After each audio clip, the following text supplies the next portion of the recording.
Ben başlayayım. Kimsə də qoşulmaq istəsə qoşular, vaxtımız getməsin. Bir dəqiqə zəhmət olmasa slaydı paylaşım. Deməli, bugünkü mövzumuz vizual branding və kontent yaradılması haqqında danışacağıq. Vizual branding və kontent yaradılması haqqında dünən məlumat vermişdim. Bir sualınız olarsa və ya səs eşitməzsəz, bir problem olarsa zəhmət olmasa səsi açıb deyin. Çünki slaytdan mən sizin yazdıqlarınızı görə bilmirəm. Zoom'un da yarısında vaxt bitəcək. Mən yenə link atacağım, qoşulacaqsınız. Yəni dərs bitmiş hesab olunmur. Nəysə, çox uzatmayaq, başlayaq. Belə deyim, biz ilk modulda, yəni dünən sosial media marketingin, SMM-liyin elmi konseptual əsaslarını, hədəf kütlənin analizini və strateji planlaşdırmanı təhlil etdik. Burada biz müəyyən elədik ki, düzgün hədəflənmiş müştəri bizə smart hədəflər strategiyasının onurğa sütununu təşkil edir. Lakin ən mükəmməl strategiya belə vizual olaraq düzgün edilmirsə və rəqəmsal istehlakçının estetik filtrindən keçə bilmirsə, uğursuzluğa məhkumdur. Bu nə deməkdir? Yəni siz nə qədər çox super kontent də yaratsanız, o yaratdığınız kontentin düzgün vizuallarla, düzgün belə deyim, mətnlərlə, şəkillərlə ifadə edə bilmirsinizsə, o müştəriyə keçmir və müştəriyə keçmədiyi üçün də sizin kontentiniz avtomatik olaraq qeyri-peşəkar və ya uğursuz kontent kimi hesab olunur. Yəni biz bu modulda, yəni vizual brendin və kontentin yaradılmasında nələri öyrənəcəyik? Kontent istehsalının elmi və neuromarketing əsaslarını, həmçinin vizual kommunikasiya kanallarının idarə edilmə mexanizmlərinin öyrənəcəyik. Yəni bunların hamısı akademik dildə dedim, lakin tətbiq eləyəndə, yəni izah eləyəndə siz bunu başa düşəcəksiniz. Vizual branding nədir? Birinci onu deyək. Vizual brand bir şirkətin, məhsulun və ya fərdin fəlsəfəsini, dəyərlərini və unikal satış təklifini heç bir söz demədən yalnız vizual simvollar, formalar, rənglər və kompozisiya vasitəsilə hədəf kütləyə ötürmək elmidir. Məsələn, buna nümunə olaraq belə izah edə bilərəm ki, dünyaca məşhur olan markaların heç bir logosunu, yazısını belə görmədən onların video stilindən, şəkillərindən, yəni o şəkillər elə şəkillərdir ki, belə deyim də, ya orada markanın adı, logosu yoxdur, amma formasından biz o markanı tanıya bilirik.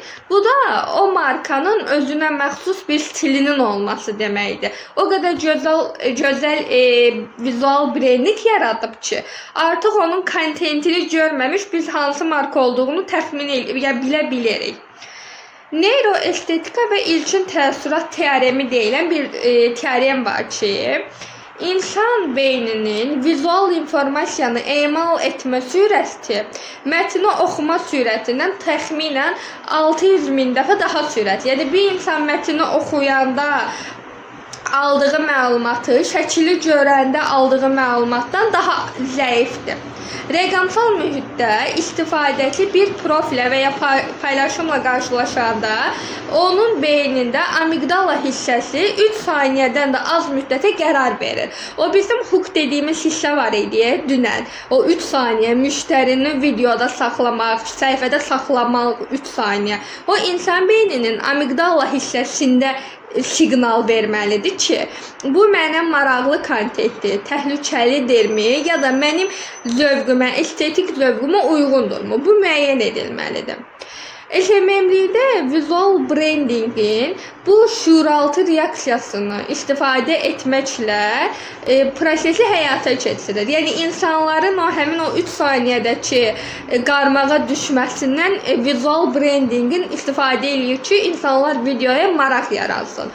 Əgər sənin vizual strukturu, məsələn, mən burada vizual struktur deyirəm, bəlkə ola bilər, kimdəsə fikir yaranmaya bilər ki, bu vizual nə deməkdir? Məsələn, səhifəyə girdi Instagram səhifəsində.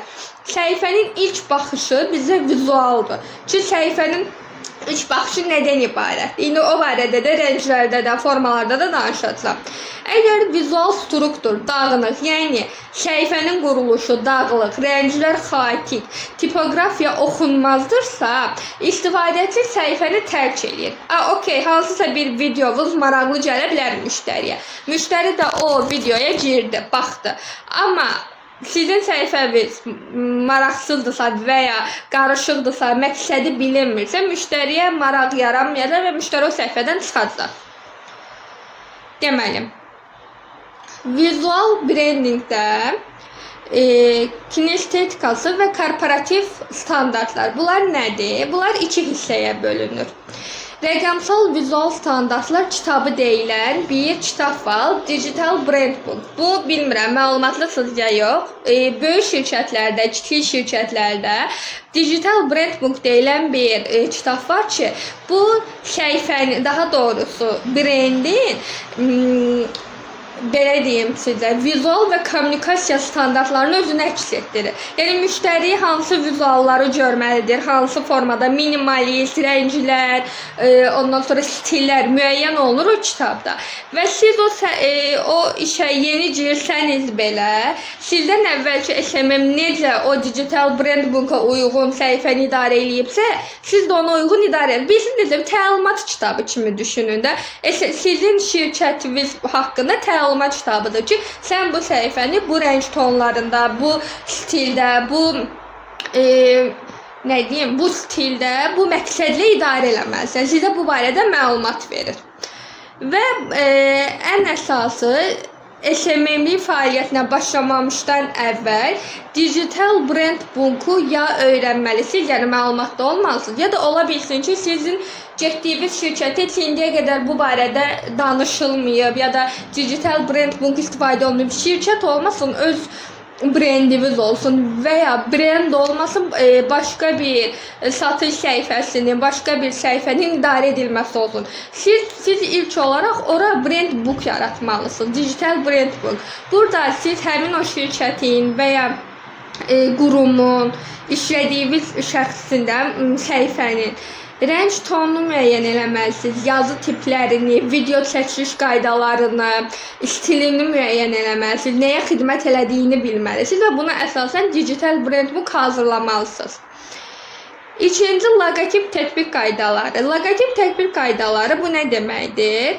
Bu proseslərə adətən siz nəzarət edirsiniz. Yəni, loqotip tətbiq qaydalarını siz hazırlamırsınız.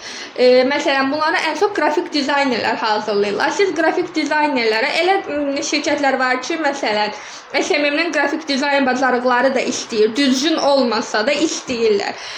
Əmək haqqınızda bunun əvəzini görürsünüzsə əgər, sizə buna uyğun əmək haqqı verilirsə və sizin logo hazırlamaq, ondan sonra şəkil hazırlamaq kimi proqramları bilirsinizsə, yəni qrafik dizayner funksiyalarını bilirsinizsə, eləyə bilərsiniz. Yox, işlədiyiniz şirkətdə eləməz qrafik dizayner varsa, siz ona təlimatlar verirsiniz ki, logonun forması nə formada olmalıdır, şəkildə, məsələn, postda logo hansı ölçüdə qeyd olunmalıdır və ya ola bilsin ki, paylaşımın üzərindəki avatarlar, şəkillərin ölçüləri, yerləşmə bucaqları, bu barədə siz özünüz müəyyən edirsiniz, səhifənin stilinə uyğun olaraq və qrafik dizaynerə də elə təlimat verirsiniz və nəzarət edirsiniz ki, ona uyğun həyata keçirsin.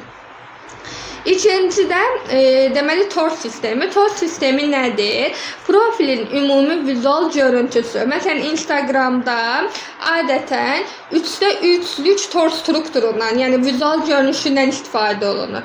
Burada minimalist və ya rəng keçidlərinin düzgün sxemi, xətt və şahmat formasında olması. Yəni, belə deyim də, burada adətən TOR sistemində, TOR-da necə olur? Hər şey nizamlı qaydada olur. Bu TOR bizim bildiyimiz hörümçək toru mənasındadır.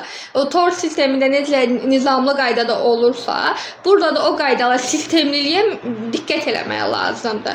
Vizual elementlərin iyerarxiyası bu nə deməkdir? Fotolarda, örtü şəkillərdə, məsələn Instagramda postun örtü şəkili olur. Ola bilər ki, videodan da seçə bilərsiniz, özünüz əlavə də eləyə bilərsiniz. Və hekayələrdə story hissəsində istifadə olunacaq qrafik elementlərin, çərçivələrin, ikonların üslubudur.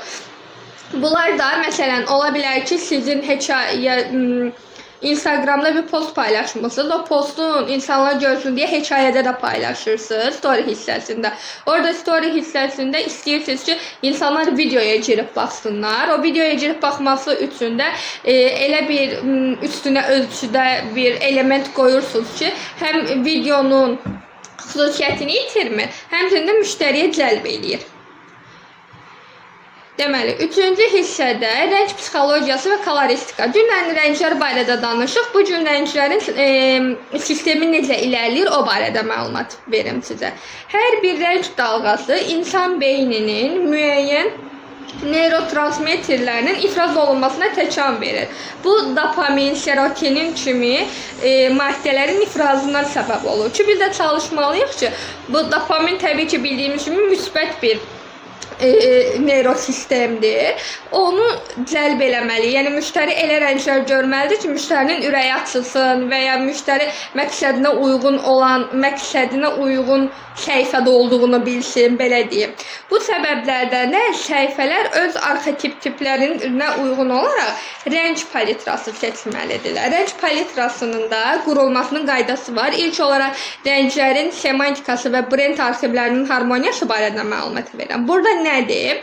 Burada məsələn sizin brendinizdə əgər eksklüziv, güc, zəriflik, yüksək status, premium məhsullardırsa, premium xidmətdirsə, ən çox qara rəngdən istifadə olunur və qızılı, gold rənglərdən istifadə olunur.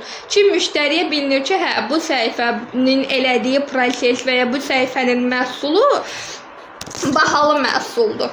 Elegant məhsuldur, onun müştərinin beyninə ötürür. Ağ rəng minimalistlik rəngidir. Burada sadəlik, təmizlik, şəffaflıq, innovasiya, xüsusi texnologiya, məsələn Apple modellərinin reklamları, müasir tibbi və kosmetologiya sahələrində geniş istifadə olunur. Məsələn, xəstəxanalara gedəndə və ya diş klinikalarına gedəndə ağ rəngdən daha çox istifadə olunur. Çünki insan beynində həm sakitlik, təmizlik verir, həm də bir o tərəfdən ümid verir. Yəni orada sağalacağını, düzələcəyini insan ümid edir. Ümid vəd eləyir.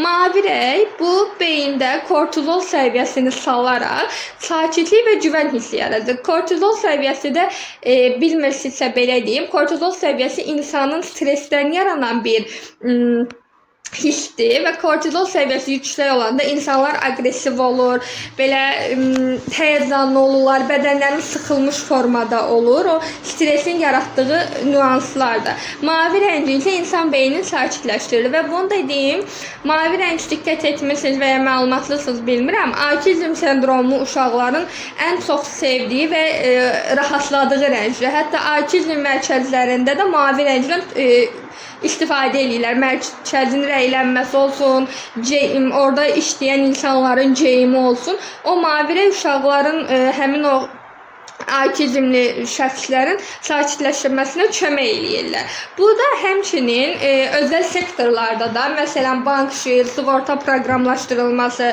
call funding şirkətləri, əmlak şirkətlərində istifadə olunan rəngdir.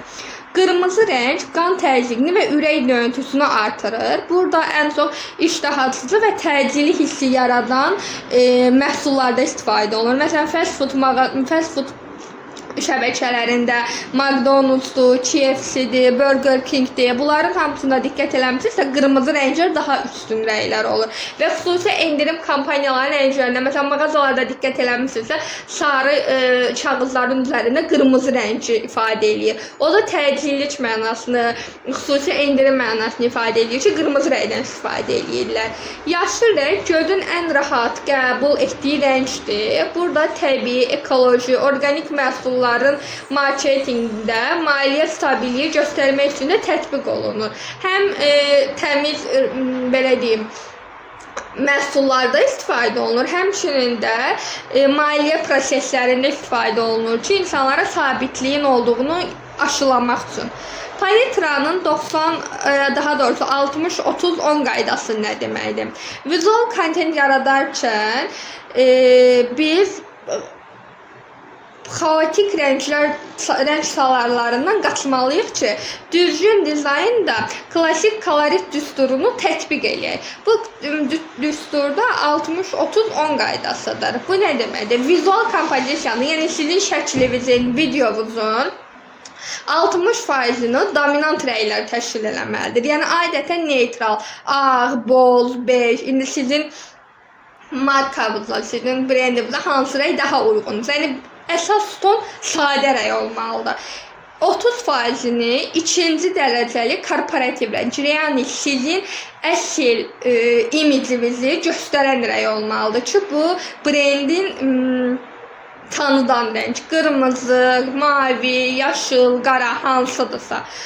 10% isə adətən vurğulayıcı rəng təşkil etməlidir. Vurğulayıcı rənglərdən xüsusi kampaniyalarda, mühüm başlıqlarda istifadə edilir. Məsələn, endirimlər olsun, xüsusi az sayda qalmış təkliflər olsun. Burada xüsusi daha canlı rəngdən istifadə olunur. Necə bayaq dedim, qırmızı rəngdən istifadə olunur. Bu da elə ki, müştərilərə o rəng psixologiyası ilə onlara düzgün məlumatı, düzgün nüansları ötürmək lazımdır. İkinci, daha doğrusu dördüncü isə tipografiya və şrift arxitekturası. Bu nədir? Bizdə yazının çox önəmi var. Hardan yazının çox önəmi var? Məsələn, universitetə sərbəst işləri yazan, slaydlar hazırlayan şəxslər bilir ki, adətən müəllimlərin xüsusi üstünlük tutduqları bir yazı şrift növləri var. Bunları məsələn adını qeyd eləmişəm, ən məşhurları da Times-dır. Orada insanlar ənənəvilik, etibarlılıq, akademik köklər və rəsmiyyət ifadə olunur. Bu Times News-da adətən kitab dili hesabı olunur da, kitabda olan əsərlərin dilləri bu yazıda olur və bundan başqaları da olur. İkinci, sans şriftləri. Bunlar nədir? Müasirlik, sadəlik, minimalist yanaşma, rəqəmsal ekranlardan oxunması və oxunması rahat olan şriftlərdir. SMM kontentinin 90%-ni də sans şriftlər istifadə olunur. Skript əl yazısı şriftləri isə adətən səmimilik, emosionallıq, yaradıcılığı ötürmək üçündür. Amma burada diqqət edilməli olan bir nüans var ki, insanlar o şriftlərin bəzən yazılanda oxumaq mümkün olmur deyə oxumurlar, diqqət eləmirlər. Çalışmalıyıq ki, oxuna bilən, amma daha səmimi. Burada da qısa nüansları qeyd etmək lazımdır. Yəni bütün o şəkildəki əsas yazıları o yazılarla istifadə eləmək düzgün deyil. Ondan sonra vizual iyerarxiya və oxunma qaydaları. Burada yenə sərbəst işdən nümunə gətirəcəm. Məsələn, bir əsas başlıq qeyd edirdik. Onun yanında alt başlıqlar və ümumi body text qeyd edirdik. Əsas başlıqlar ən böyük və qalın yazılarda. Məsələn, mənim burada yazdığım vizual iyerarxiya və oxunma qaydaları əsas başlıqdır. Sizə çatdırmaq istədiyim mövzu budur. Ən böyük, qalın və diqqət çəkən şriftlə yazılır. Oxucunun diqqətini cəlb edən əsas qarmaq 3 saniyəlik hissədə. Məsələn, videonun ilk 3 saniyəsindən böyük şriftlə yazmalısınız, əsas başlıqla. Və daha indi sizin biznesinizə, işlədiyiniz quruma uyğun olaraq da rəngləri, yazı stillərini müəyyən eləməlisiniz. Əvvəldə dediyim slaydda. Alt başlıqda isə 30-40%-dən daha kiçik mövzu detallarının hissəsidir. Əsas başlıqdan, məsələn, bu vizual iyerarxiyadan kiçik olan məndə H1, H2 body text hissəsidir. Body text hissəsində isə minimal ölçüdə, lakin tam oxunaqlı, sətirlər arası məsafəsi, vizual yorğunluq yaratmayacaq şəkildə nizamlanmış mətn. Burada məsələn H1, H2 və body textin altındakı yazılar minimalist ölçüdə olan yazılardır ki, siz onları rahat oxuyursunuz və o mətin çox olsa da, yazı çox olsa da sizin gözünüzü yormur. Yəni bu qaydada videolarda da tətbiq eləməlisiniz.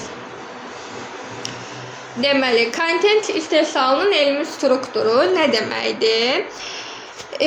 Deməli, burada müasir sosial media platformalarında algoritmin video kontentinə üstünlük verir. Burada nə deməkdir? TikTok'dur, Reels'dir, Shorts'dur, bu videoların algoritma daha çox üstünlük verir.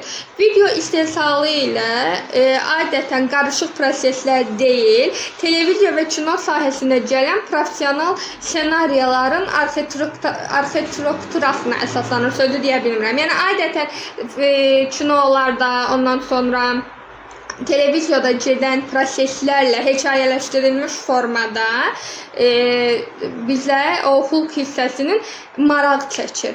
Burada da iki hissə var. Vizual qarmaq və psixoloji qarmaq. Vizual qarmaq nə deməkdir? Videonun ilk kadrlarında gözlənilməz bir hərəkət, rəng konfransı və böyük bir tipografik sualların görünməsidir. İkinci psixoloji qarmaq isə istehlakçının qorxularını və gizli istəklərinə toxunan cümlə. Məsələn, SMM mütəxəssislərinin 90%-ni rəqib analizinin etdiyi ölümcül səhvlər var. Bir dəqiqə gördüyün zəhmət olmasa qrupdan kimsə yazıbdı. Salam. Deməli, davam edeyim mən. Senaryo strukturu isə burada nə deməkdir? Biz senaryanın düzgün qurmalıyıq. İlk 3 saniyə diqqəti saxlamaq, şok edici fakt və birbaşa sual yönləndirməliyik. Məsələn, bayaq dedimmi, SMM mütəxəssislərinin 90%-nin rəqib analizində etdiyi ölümcül səhvlər. Məsələn, siz deyə bilərsiniz ki, SMM olaraq siz bu səhvləri etmisinizmi? Kimi bir sual göndərirsiniz.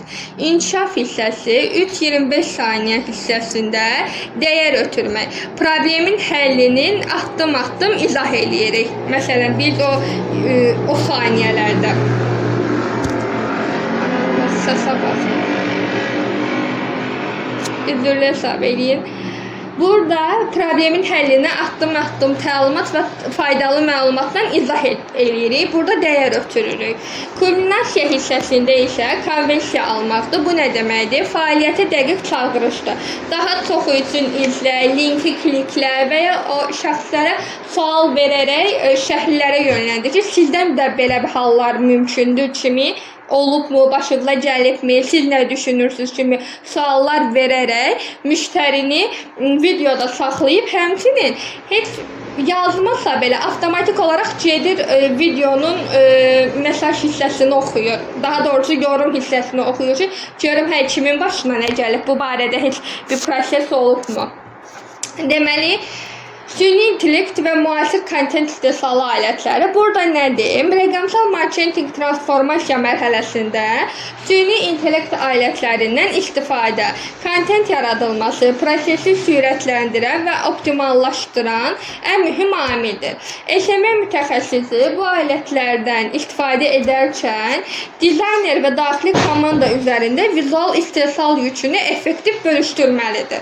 Məsələn, mətin və senaryo generatorları var ki, burada video ssenarilərinin uyğun reklam mətinlərini və kontent planlarının ilkin qaralamalarının hazırlanmasıdır. Biz AI vasitəsilə öz mətinimizi və ssenarimizi yaradırıq və ilkin ağlımızda düşüncələr olur ki, mən bu mətini bu formada yaradacağam, bu fikirləri önə çəkəcəm, onu əvvəlcədən qururuq.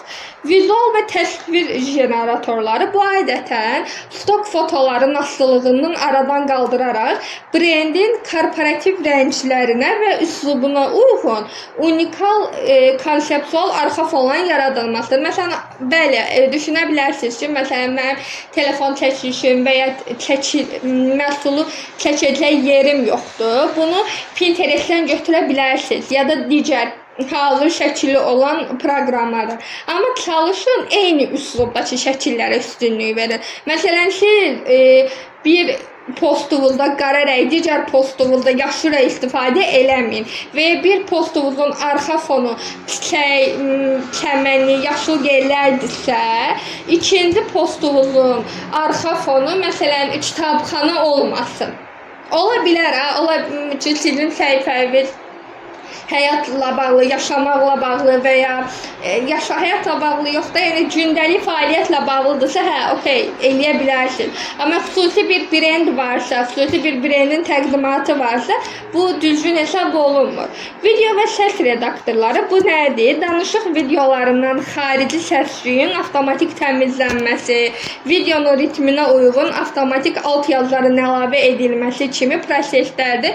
Bunları da CapCut vasitəsilə, Canva vasitəsilə çox rahat eləyə bilərsiniz. Yəni heç premiuma ehtiyac da yoxdur. Ola bilər ki, video çəkirsiniz, arxa fonundakı səsi bəyənmirsiniz. Səsi kəsirsiniz, səs olmur. Özünüz sonradan bir səs yazıb ora qoşa bilərsiniz. Deməli, 8-ci hissədə müəllif hüquqları və vizual etikadır. Müəllif hüquqları və vizual etika nədən ibarətdir? Rəqəmsal mühitdə biz kontent istehsal edərkən ən çox yol verilən hüquqi və effektiv səhvlər var ki, Google və ya digər platformalarda icazəsiz şəkildə vizual və hüquqi materialları götürərkən istifadə edilməsi. Məsələn, burada elə musiqilər var ki, siz videonuzda paylaşırsınız. Amma bir də görürsünüz ki, Instagram o səsə qadağa qoyur. Çünki orada siz müəllifin hüquqlarını istifadə eləmiş olursunuz da, icazəsiz şəkildə istifadə eləmiş olursunuz və Instagram buna icazə vermir. Və bu bilirsiniz nədə də olur? Ola bilir ki, məsələn, siz TikTokdan video hazırlayıb endirmişsiniz və ya CapCutdan logolar qalıbdır. Məsələn, Instagram o logoları olan videoları da qabağa çəkmir, icazə vermir. Ola bilər, məhdudiyyət qoymur, amma kəşfiyyata da icazə vermir. Çalışın ki, elə hallara olmasın. Ondan sonra deməli, müəllif qanararsız nə deməkdir? Bir dəfə satın alınan və ya pulsuz platformadan götürən müəllif hüququ tələb etməyən vizuallar. Burada çalışmalıyıq ki, məsələn, ən çox bu harda olur? Pinterest şəkillərini bunu istifadə edə bilərsiniz. Çalışın ki, amma istifadə edəndə çözünümlük deyilir, şəklin bulanıq forması, o bulanıqlıq olmasın. Ona diqqət edin. Stok platformalar var ki, burada məsələn adlarını qeyd eləmişəm. Bu platformalardan siz şəkillər, videolar götürə bilərsiniz və burada rəsmi lisenziyalı videolar olur. Yəni siz istifadə eləmək hüququnuz var da, ödənişli də eləyə bilərsiniz, ödənişsiz də eləyə bilərsiniz. Musiqi lisenziyaları isə bu adətən Instagramın özü bizə bu səsləri icazə verir. TikTokda istədiyiniz səsi qoya bilirsiniz, onun problem deyil. TikTok təhlükə yaratmadığınız müddətdə, yanlış bir şey təbliğ eləmədiyiniz bir müddətdə rahatsınız. Amma Instagramın da öz səs hissəsi var ki, o səsdən istifadə eləyərək öz videonuzu düzəldə bilərsiniz. Deməli, burada da nəticə olaraq bunu qeyd edirik ki, vizual brendin və kontentin yaradılması brendin rəqəmsal dünyada geyimi və bədən dilidir. Ən doğru marketinq strategiyalarının belə estetik cəhətdən zəif, oxunması çətin və qarışıq kontentləri hədəf kütləyə çatdıra bilmir. Bu dediyim nüanslara diqqət eləyərək biz öz proseslərimizdə, öz videolarımızı müştərilərə düzgün şəkildə çatdırıb, vacib deyil ki, reklam verək, reklam vermədən də öz hədəf kütləmizə çata bilərik. Deməli, təlimin birinci hissəsi bura qədərdir, bitdi. İndi bugün 2 hissədən ibarət olacaq deyə biz RIS algoritmləri, üzvü böyümənin elmi metodologiyasını danışacağıq.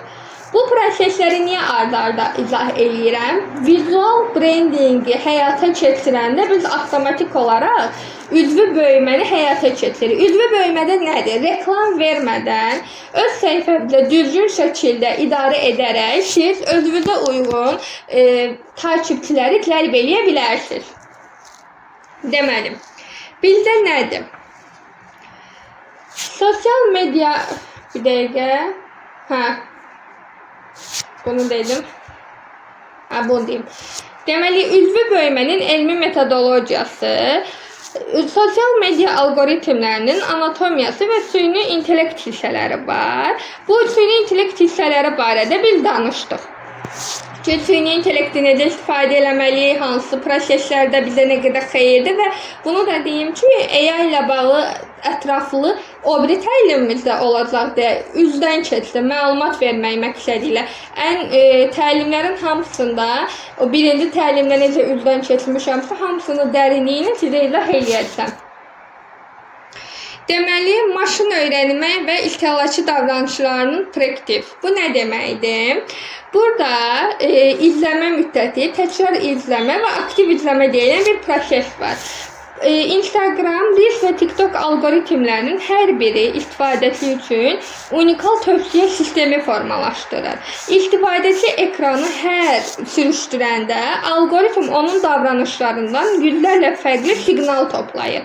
Məsələn, izləmə müddəti. Videonun hansı saniyə qədər izləndiyini və ya həyata keçdiyini.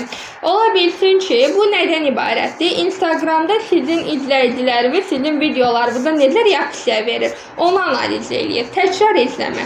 Videonu başa salaraq yenidən izlənib izlənmədiyini, yəni algoritm üçün ən güclü müsbət siqnaldır. Sizin bir videonuz ola bilər ki, çox dəbdə olar, çox keşfətə düşərdi, uzun sözün qısası.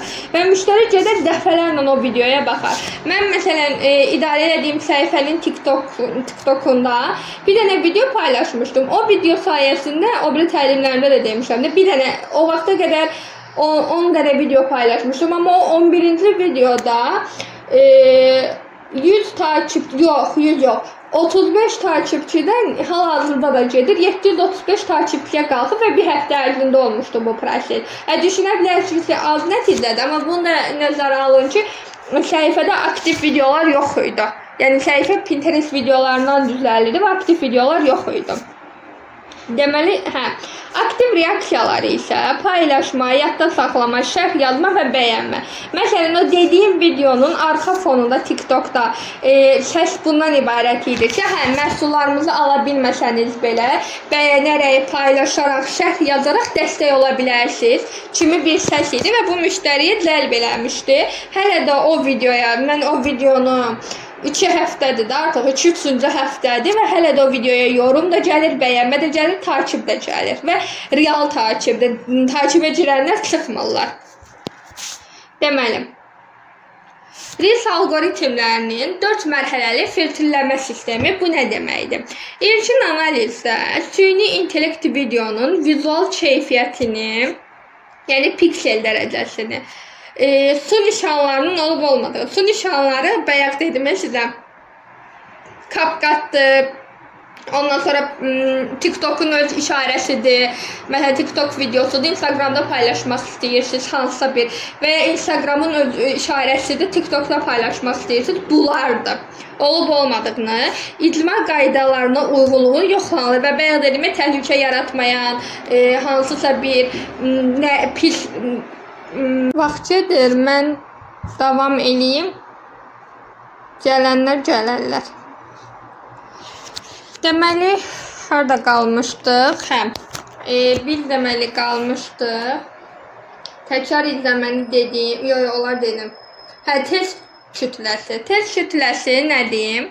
Test kütləsində səsimi eşidirsiniz də yəqin ki. Eşitməsəz, səs açıb bildirərsiniz zəhmət olmasa.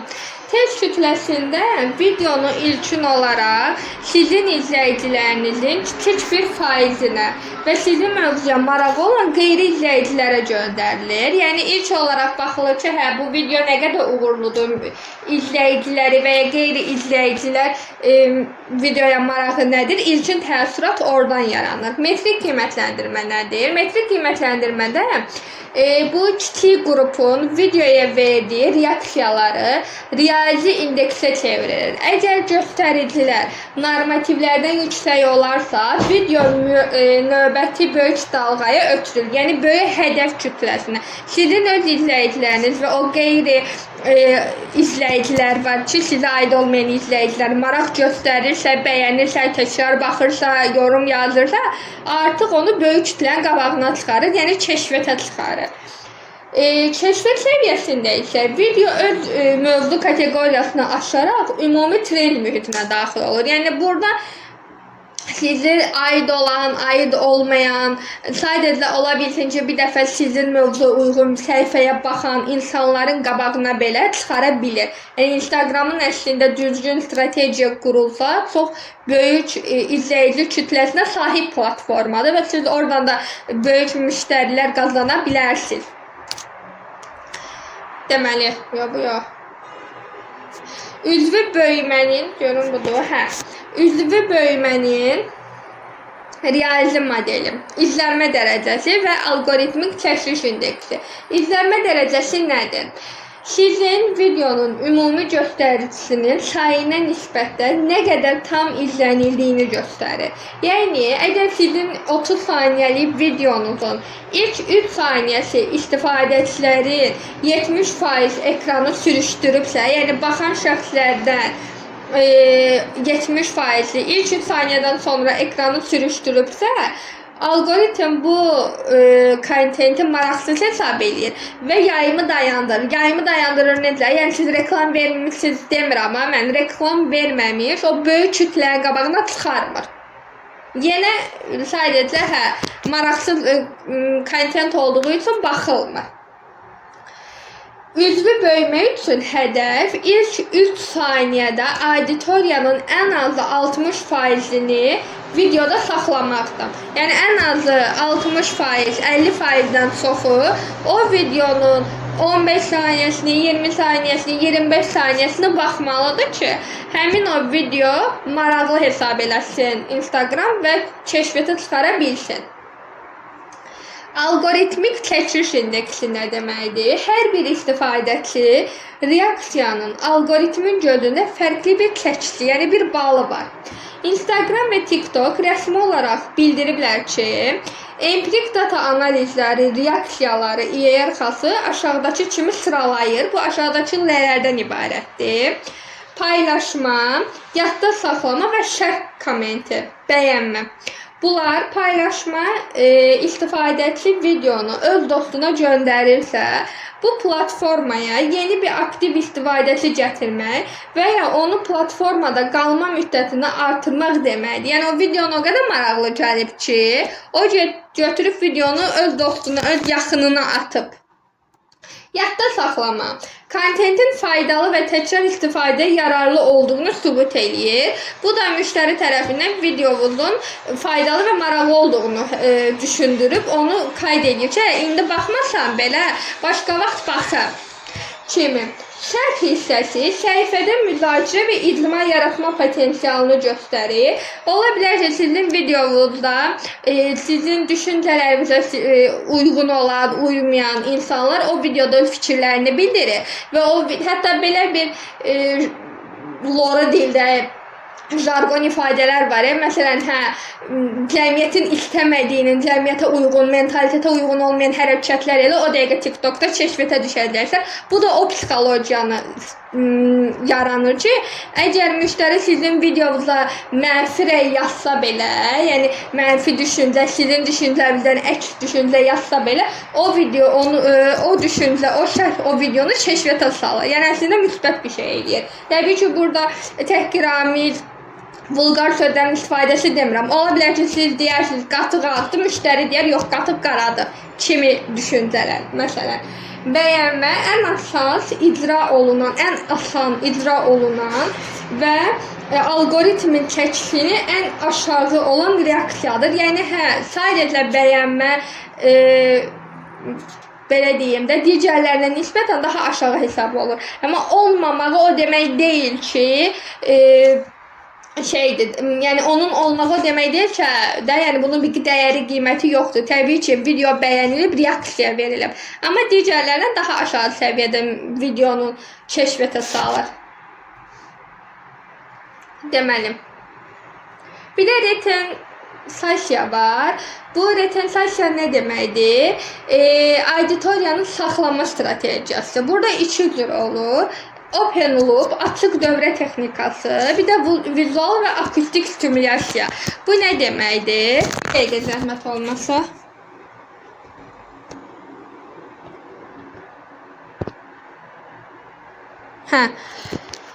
Bu nə deməkdir? Açıq dövrə texnikasında zəif yanaşma və alqoritmik yanaşma var. Zəif yanaşma bu gün sizə rəqib analizi necə etməli olduğunuzu deyəcəm. Bu zəif yanaşmadır, çünki müştəriyə maraq yaratmırsan. Sən müştərinin hansısa bir problemini həll eləmirsən. Alqoritmik yanaşma isə, əgər SMM-də rəqib analizi edərkən bu 3 metriki yoxlamırsınızsa, büdcənizin boşa xərcləyirsiniz. İndi sizə o metriki və onun necə düzələcəyini göstərəcəm. Burada daha çox SMM-lərin başa düşəcəyi dildədir. Amma öz sahəbizə uyğun da qeyd edə bilərsiniz ki, əgər siz filan şeyləri həyata keçirməsəniz, bu problemlə üzləşəcəksiniz. Bu problemin həllini sizə göstərəcəm digər videoda və ya digər paylaşımda kimi müştəriyə maraq yaradırsınız. Vizual və akustik stimulyasiya nədir? Burada o bayaq danışdığım vizual hissəsi var. Diqqətə cəlb olunan, ondan sonra istəyirsinizsə həm müştərilər ora diqqət eləsin, ora fikir bildirsinlər. Həmin o kadrları yaxınlaşdırırsınız və uzaqlaşdırırsınız. Müştərinin vizual cəhətdən diqqət cəlb edir ki, burada nəsə nüans vardır.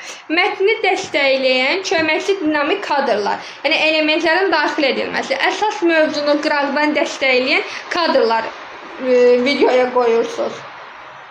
Üçüncü səs effektləridir. Ki, səs effektləri məsələn adətən qorxulu, maraq, həyəcan yaradanda xüsusi səs effektləri var ki, o səs effektlərindən istifadə eləməlisiniz. İndi sizin videonuzun məqsədi nədən ibarətdirsə onu eləyirsiniz. Deməli, semantik intelektlənmə və axtarış alqoritmaları bu nədir? Süni intellekt videonuzu təyin edərkən yalnız daxil etdiyiniz hashtaglərə baxmır. O müəyyən bu qeyd elədiyim nüanslara baxır. Video daxili nitqdir. Videoda tələffüz etdiyiniz sözlər süni intellekt tərəfindən mətninə çevrilir və indekslənir. Bu o deməkdir ki, sizin videonuzu süni intellekt başa düşürmü? Süni intellektdə məsələn indi çox əsas viral olan videolar var ki, süni intellektlə hazırlanmış videolar. Süni intellektlə hazırlanmış videolar indi hal-hazırda kəşfiyyatda daha öndədir. Bu da o nüansı qeyd edir. Video üstü mətin kadra əlavə etdiyiniz tipoqrafik başlıqlardır. Bu tipoqrafik başlıqlarda deməli siz nələri qeyd edirsiniz? O bayaq sizə dediyimi böyük hərflərlə yazırsınız, hashtaglər, ifadələr onların əsasıdır. Açıqlama mətni isə paylaşımın altında yazılan açar sözlərdir. Məsələn, müştəri videonu baxır, anlayır, amma videonun məqsədini başa düşmür də. Yəni bu video mənim qabağıma nə üçün çıxdı, mən nəyə xidmət edir? Siz orada açar sözlərlə onu ifadə eləməlisiniz. Effektiv SEO matrisi nədən ibarətdir? Burada, o digərdir. Burada açar sözlər, hashtaglər və səslər var. Doğru tətbiq var, bir də səhv tətbiq var. Doğru tətbiq açar sözlərdə, məsələn, mətnin daxilində təbii şəkildə yerləşdirilmiş sahəvi terminlərdir. Məsələn, sosial media strategiyaları, SMM dərsləri kimi. Səhv strategiya isə süni və oxunmaz şəkildə ard-arda düzülmüş söz yığınıdır. Siz məsələn bir post paylaşırsınız, o postda yazını yazırsınız, postda səhifənin əvvəlindən axırına qədər yazıdan ibarətdir. Bu müştərini cəlb eləmir.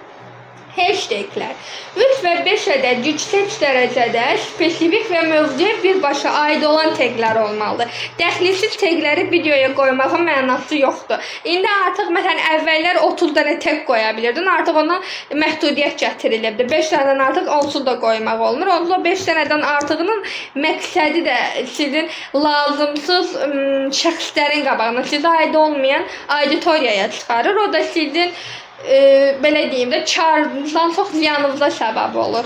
Sizə müştərilər lazımsız müştərilər müraciət edir, o müştərilərə cavab verirsiniz, vaxtınızı, resursu bitirirsiniz və ehtiyac yoxdur buna. Səs mövzuya uyğun və ya platformada trend olan, lakin sizin səsinizi batırmayan, əgər videoda səs varsa və ya videonun nəsə bir danışıq gedirsə, o səsi batırmayan arxa fon musiqisi, bayaq dedim, həyəcanlı, qorxulu, maraqlı səslər, elə bir səslər və ya tam minimalist səslər də ola bilər. Sırf trenddir deyə, səhv olan düşüncə isə sırf trenddir deyə korporativ və ya ciddi bir videoya uyğun gəlməyən aqressiv musiqilər və ya tam əksi səmimi, mehriban bir videoya aqressiv səslər ya da korporativ səslərin istifadə olunması səhv tətbiqdir. Deməli, digər hissədə iclaslarla qarşılıqlı əlaqə və sadiqlik indeksindən danışacağıq. Bu nə deməkdir? Şərh bölməsinin idarə edilməsi və alqoritmik sırayış var. Video paylaşdıqdan sonra siz ilk bir saat ərzində gələn şərhlərə cavab verməlisiniz ki, müştərinin ağlında siz professional, öz işinin üzərində olan şəxs kimi olasınız. Yəni həmin o şəxs bilməlidir ki, mənim qarşımda məsuliyyətli insan var. Videonu paylaşıb mənim sualımı cavabsız qoymur.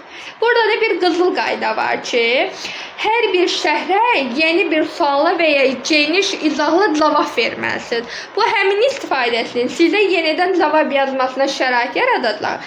Şərh sayını süni deyil, təbii şəkildə bu cür alqoritmdə yüksək kontent sosial müzakirəyə səbəb olacaq. Siqnalını göstərir. Məsələn, sizə şərhlərlə cavab yazanda ola bilsin ki, məsələni tam dəqiq demək istəmirsiniz, amma ən azından bir hissəsini məlumat verərək müştəridə maraq yaradırsınız və müştəri sizin videonuza ya da sizin məhsulunuzla maraq yaranır.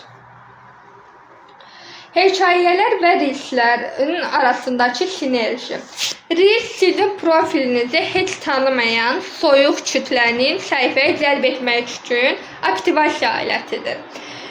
Hekayələri isə səhifəyə gələn insanların profildə qalmasını, brendə bağlanmasını və sadiqliyini təmin edən retensiya və satış sahəsidir. Yəni siz Reelsdə sizə aid olan, olmayan, sizi görən və ya sizi tanımayan şəxslərin qabağına çıxır. Hekayə hissəsində isə tam tərsinə artıq sizi tanıyan, sizin videolarınızı görən, sizin barədə məlumatı olan şəxslərə mütəmadi olaraq səhifənin aktivliyini göstərmək məqsədi daşıyır. Və bu hekayə və reels arasında belə deyim, uyğunluğu təmin edir.